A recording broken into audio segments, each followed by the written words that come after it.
The Cavalcade of America, presented by DuPont.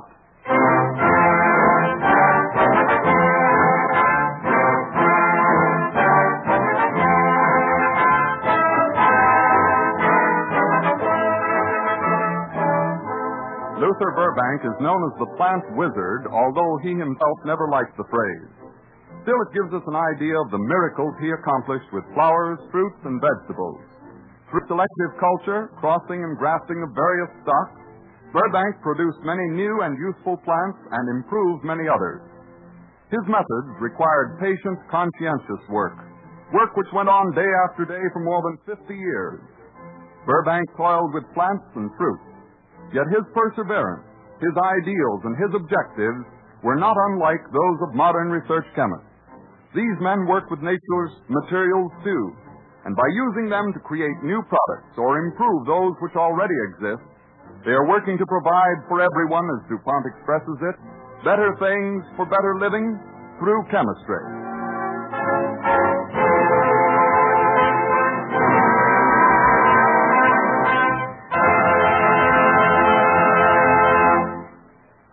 Don Voorhees and the DuPont Cavalcade Orchestra bring us as an overture a bubble song, Float On, from Rudolph Strimmel's operetta, High Jinks.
The DuPont Cavalcade moves forward.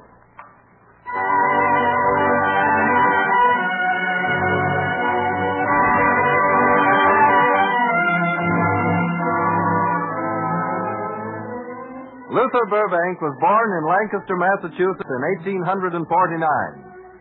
From his early childhood, he showed a particular liking for flowers and plants. He attended public schools and later the Lancaster Academy. In the local library, he found books on plants and animal life which fascinated him. He became a student of things that grow in the ground. One winter day when Burbank is 17, we find him walking through the woods with another young man. Luther, look. Tracks in the snow. Maybe it's a fox. I don't think so. They look like other tracks to me. Sure, that's what they are. See where the back feet land together? Hey, let's trail them. Come on. Tracks don't look very fresh. Oh, they're plain enough. Come along, Luther. Let's see where he went. All right. It won't be hard. Now, wait till we get to the top of this rise. There. You see? He went into that patch of bramble. Yeah. Should we follow him? If you want to. We'll get all scratched up. No, we won't. Not if we're careful. Easy now. All right, watch it. Here I am. Hey, where did the tracks go, Luther? I don't know. Say, look. Well, what have you found? Let me see. Well, look at that. Green grass at this time of year. Yeah. Must be on account of this little spring. It's sort of warm. Gee, it must come from a long way down on the earth. Feel it. Well, it isn't hot, but it is kind of warm. Golly, I never saw anything like it before, did you? No. I never saw green grass in the winter either. You know, it gives me an idea. Perhaps you could make things grow even in cold weather if you could keep them warm. Well, this grass is certainly green enough. I think I'll try it with some corn. I'll grow it in the house, and I'll have corn to eat them before anybody else. I'll plant the seeds in a box in the earth early in May, indoors, and by the time the shoots are big enough to keep in the house, it'll be warm enough outside to transplant them in the garden. I'll still have corn a month ahead of Father. Gosh, it sounds like a swell idea, Luther. Hey, let's keep on tracking that rabbit. Rabbit? Oh, yes, you know, I'd forgotten all about him.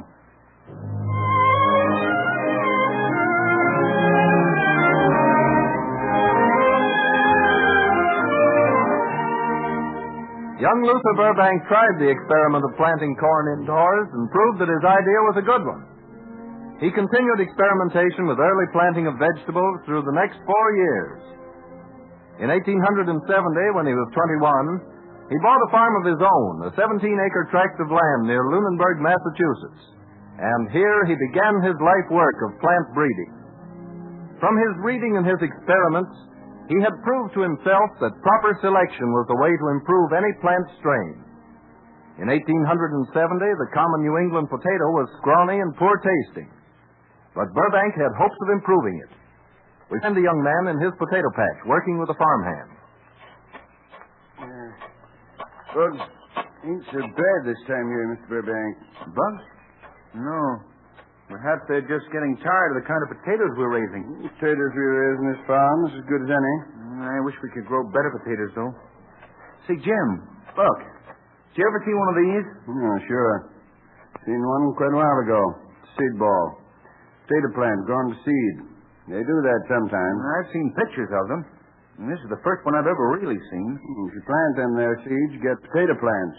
Same as when you plant ours. So have I read. Hey, but look, Jim. No two of these seeds are exactly alike. They all look like to me. But they're all a little bit different. I could prove it to you if I had my magnifying glass. You'll see in a minute then. I can see it just looking at them in my hand. Maybe you can, but what does it mean? Well, I believe that the plants and the potatoes will be as different as the seeds are. Some of the seeds may produce better potatoes. That's what I found out from working with other vegetables. Sounds like common sense to me. Like father, like son, that's the old saying. You know, we can grow a whole patch of good potatoes and just a few good ones. And a big field of good ones from the best ones out of the patch. Yeah, that's right, Mr. Burbank. That would give us enough to start a lot of other people growing them. People scattered all over the country.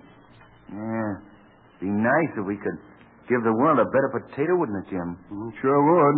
Well, let's plant these seeds and see what happens, huh?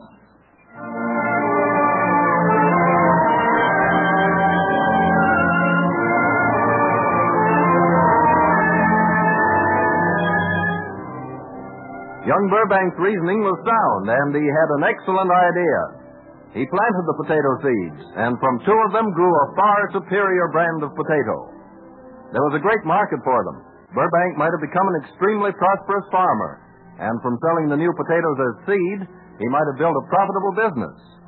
But business and money-making did not appeal to Luther Burbank. He developed the Burbank potato in 1872. 3 years later, a stranger comes to visit him at the farmhouse at Lunenburg.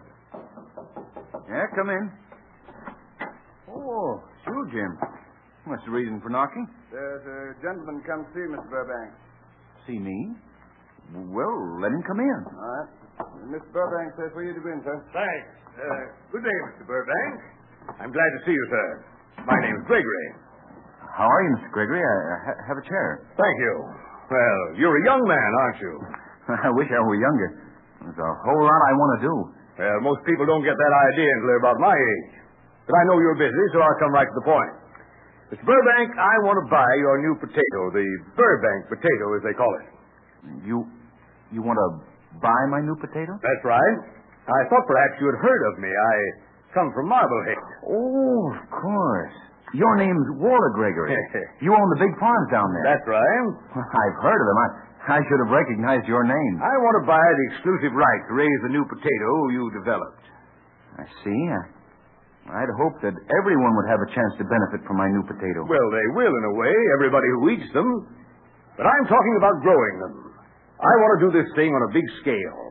Make every farmer in the country realize what this new potato is, so that he'll buy seed potatoes from me. That's the way to make a big thing out of it, Mr. Burbank. I suppose you're right. You bet I am. If you just go along as you are, making the Burbank potato general property, it won't spread half so fast. You've got to tell people about a thing to make them want it. Well, I don't know much about selling things. I'm more interested in growing them. That's what I thought, and that's just why I came to see you. Now then, Mr. Burbank, how much money do you want for the exclusive rights to your new potato? Well, $150? $150? I see. Well, I'll think it over. Is it too much? You see, I want to go to California. I have 3 brothers there now, and from what they say in their letters, it's just the kind of climate and soil I'm looking for. A good many experiments I want to make. With plants, you mean? Of course. Vegetables and fruit. Things grow fast in California. You get results quicker. $150 would just about pay my way out there. Is it too much for the new potato? Why, no. I think it's about right. Yes, I'll pay it. Thank you, Mr. Gregory. Not at all, Mr. Burbank. As a matter of fact, I should thank you.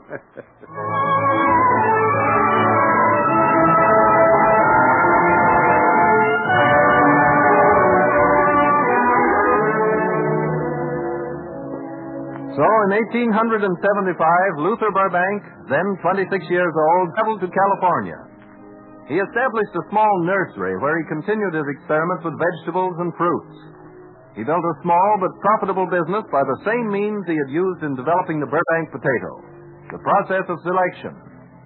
One day a fruit grower comes to see him, a man named Wells, who has done business with Burbank before. The two are talking in the small office of the Burbank nursery. I've got an idea, Burbank. Well, what is it, Wells? I like to talk with people who have ideas about this business we're in. Well, I'm thinking of trying a new line. It seems that the whole country is beginning to use more prunes. And I've a notion that the demand for them will keep on increasing. Now, maybe it's only a fad, but I don't think so. And I'm willing to gamble on it. Good prune is a fine thing. Delicious, nourishing fruit when it's stewed up. Yes, but what I'm thinking about is that people are willing to buy them, like them. Now, I've got land enough to set out 20,000 young plum trees next spring for prunes. Where do you think you're going to get them? I don't know. Haven't you got that many? Why, there aren't that many in the whole state of California.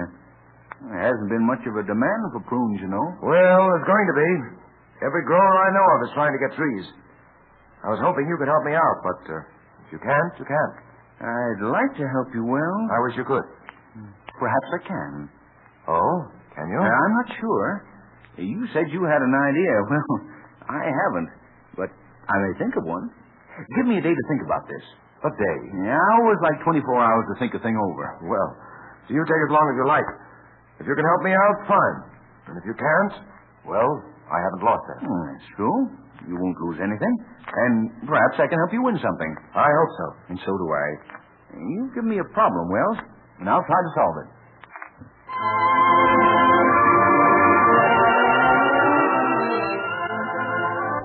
The next day, Luther Burbank agreed to deliver to Mr. Wells in 9 months' time 20,000 young plum trees. An idea had come to Burbank out of his knowledge of plant life and his fertile imagination, an idea which helped to gain him the title of the Plant Wizard. As the first step in carrying out his promise of the impossible, he visits a neighboring nurseryman. Well, Burbank, how are you? Haven't seen you for quite a while. How's everything? Oh, pretty good. I came over today to see if you could fill an order. An order? I will if I can, you know that. What's on your mind? Well, mostly the 20,000 almond trees that my men are beginning to plant today in seed. I hope most of them grow.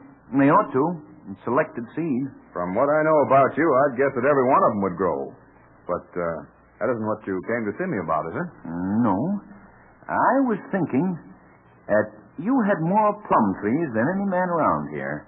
And next April, I'll be wanting some buds. Quite a lot of them. Plum buds? Well, I don't know what you want them for, but I can let you have as many as you need. 20,000 of them? 20,000? Well, that's a lot. But you can have them. I'll just snip all the buds off about 100 trees. Better snip half the buds off about 200 trees, if you've got that many. Yes, I have, just about. It'll be healthier for the trees. And there's a demand for prunes right now, you know. That's right, but I don't see what you're going to do with 20,000 of the buds. Of course, it's none of my business. If my plan works out, it may mean a great deal to your business. Oh, listen, Mr. Burbank, I'm not trying to pry into your affairs, but has this order for 20,000 plum buds got anything to do with the 20,000 almond trees your men are planting? Well, I hope it has.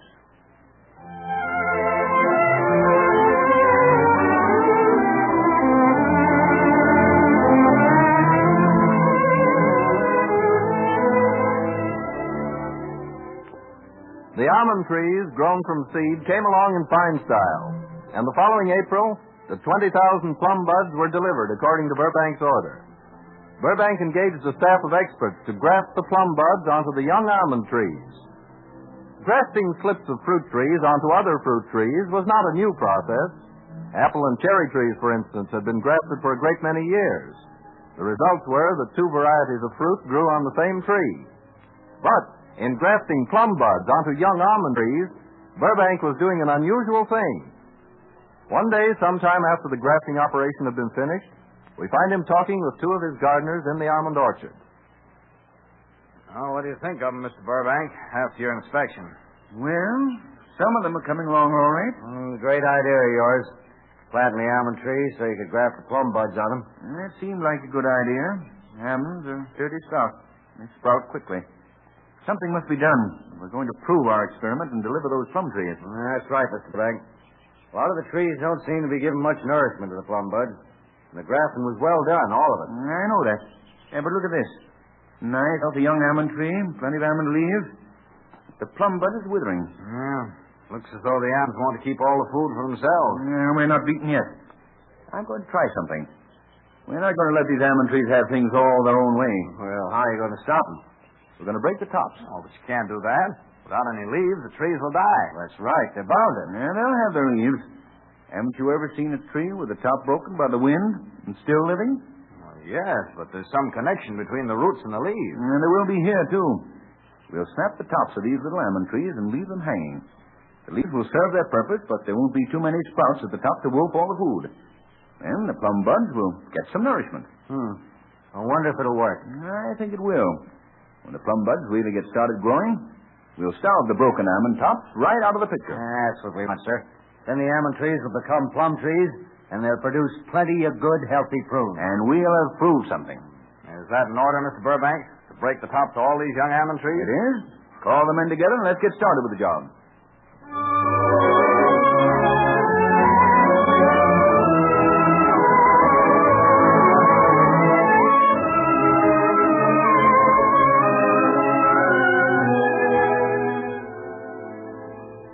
The DuPont Cavalcade moves forward. Months pass, sun and rain do their part of the work. And one day, Mr. Wells, the man who wanted 20,000 plum trees, comes back to see Luther Burbank again. He steps up to the office door and knocks. Yeah, come in. Good morning, sir. Good morning. Sit down a moment while I run through the rest of these reports. Oh, yes, of course. There's no hurry. I've been waiting almost a year now. You've been... Oh, well, it's Mr. Wells. Uh-huh. I'm sorry I didn't look up when you came in. I was so interested in the reports on those plum trees.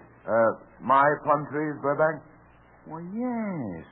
You were the man who ordered them, weren't you? No, sir. You know, I've been so interested in working out the experiment that I'd almost forgotten who wanted them. Well, now, I was hoping you'd have some for me. Those trees will make me a fortune. You've got enough of them. The demand for prunes is getting bigger every day. I want to buy every plum tree I can find. Well, you ordered 20,000 from me. That's right, 9 months ago. How many can I have? Let's see. Here's the total. 19,000 and, call it 19,500.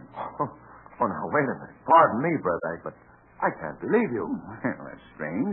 Most people believe what they want to believe. Tell me, Wells, do you know a plum tree when you see one? Well, a plum tree that'll grow good prunes? Well, I ought to. All right, then. Look down the road. Huh? That way. You'll see a whole forest of plum trees, 12 inches high. Well, they're all yours if you want them.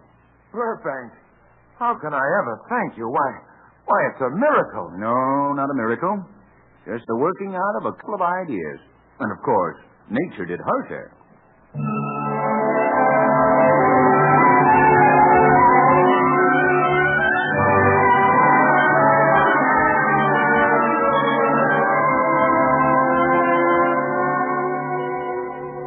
The successful result of the experiment with the plum trees gave Luther Burbank another idea. It proved to him the advantages of growing trees and plants on a large scale. The more seeds he planted, the more good plants he could produce. And Burbank's uncanny instinct, his genius for selection, told him which were good and which were inferior. One sunny afternoon, he was working in his plum orchard with a crew of his men. This one? This one? Yes, sir. Save this one? Save this one? Yes, sir. This one? Burbank! Take this out. Burbank! Take that one. Excuse me, Mr. Burbank. Somebody calling you, sir. Calling me? Yes, sir. Who is it? Where is it? He's over there, sir. He's coming toward us. Why, it's the judge.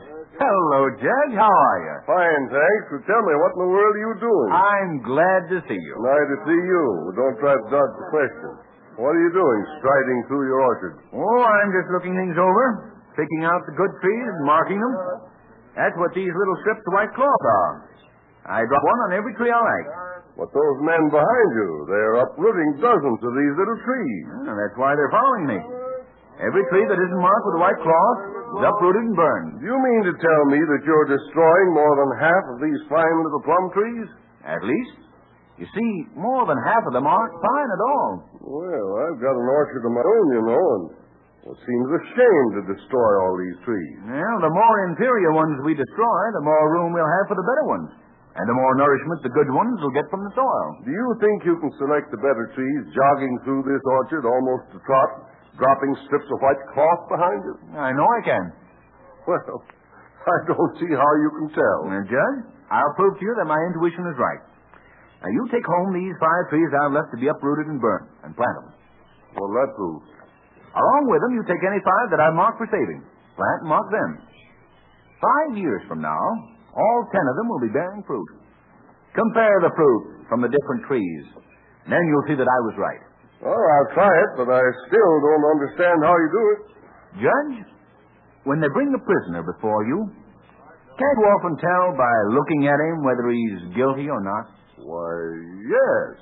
Well, I can do the same thing with trees and plants and seeds.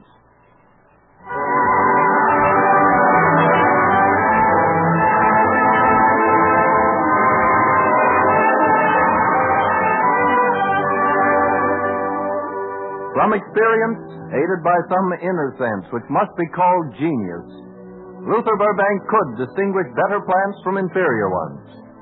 He gave the world many new and useful varieties of vegetables, berries, and fruits. Among other creations, he produced a rustless wheat, spineless cactus which cattle could eat, roses without thorns. He once said, "I shall be content if because of me there shall be better fruit and fairer flowers."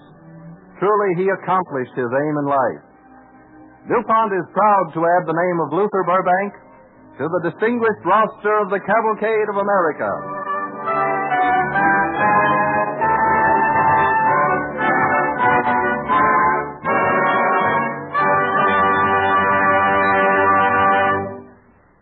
Last year, chemistry saved the gardener and the farmer millions of dollars by helping pull the ravenous attack of several thousand different types of insect pests.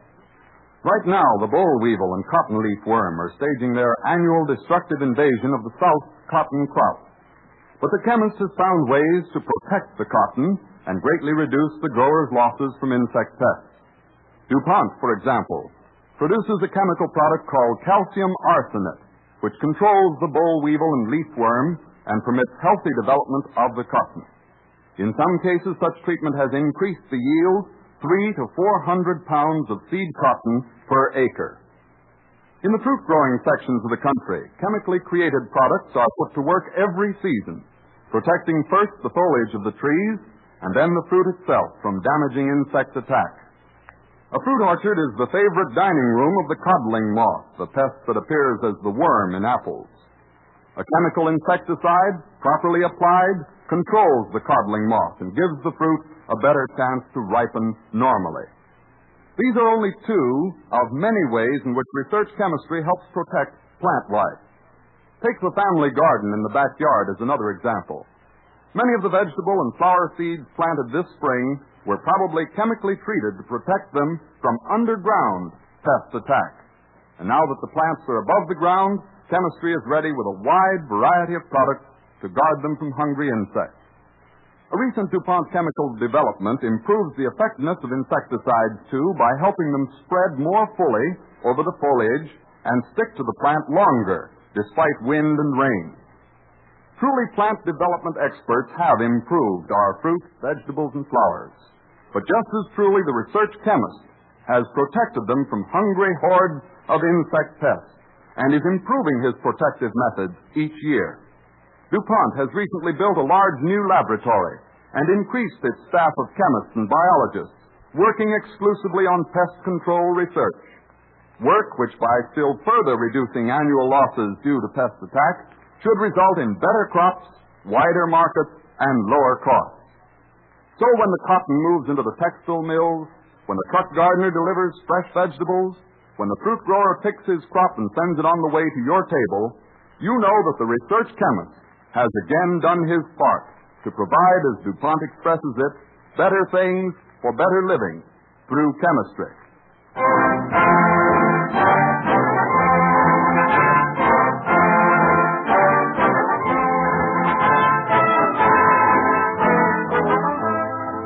The story of Luther Burbank, heard this evening, brings to a close the series of dramatic-type broadcasts DuPont has been presenting on its Cavalcade of America program.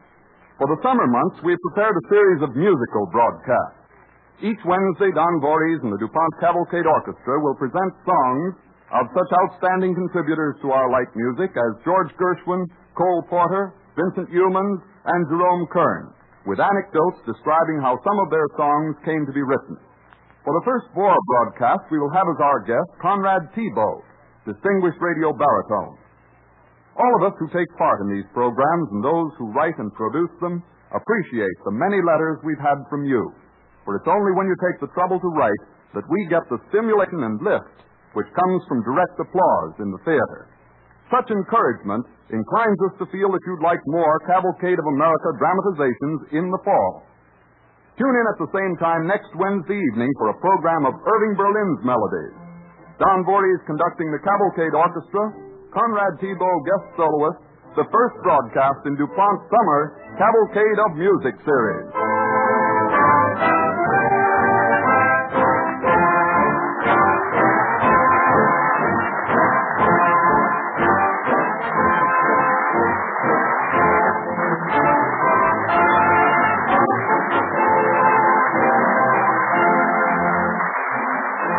This is the Columbia Broadcasting System.